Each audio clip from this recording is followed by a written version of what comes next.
In this video, I'm going to show you how you can easily clear Safari search history for all the time.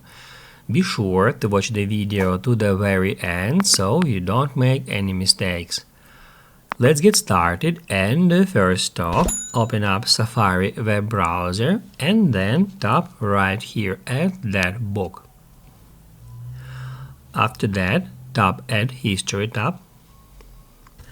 And then that's where you can easily find Clear tool.